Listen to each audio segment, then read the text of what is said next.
So like I said, today we are just going to download the app and set up the drone, get all the firmware updated so that when we can take it out, we are all ready to go. I have gone ahead and charged all 3 batteries and the controller.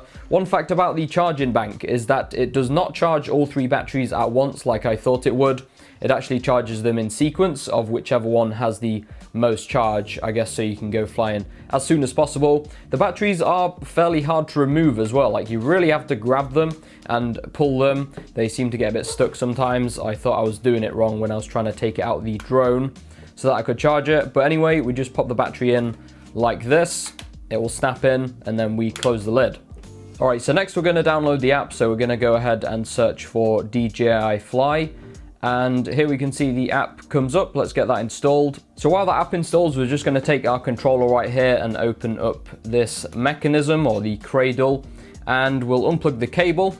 I've actually switched out the cable, so this is the USB-C one. I believe it comes with a lightning cable by default. So we'll take our phone, slide it into the mechanism like this. It can slide out a fair way. I mean, you're not going to fit a tablet in it or anything, but the Note 20 Ultra fits perfectly fine. And then we've got the USB-C cable right here. We'll connect that up and hopefully the app is ready to go. So before we open the app, we'll turn the controller and the drone on. So we need to double tap this and then hold it, and you can hear a little beep right there. And then we need to do the same with the drone right here. So we'll press it once, press it again, and then place it down so that the gimbal can calibrate itself. Looks like it's all good to go. We've had a prompt up here on the phone to ask us if we want to open the DJI Fly app when the Mavic is connected. So we'll press OK because I think that could be quite useful.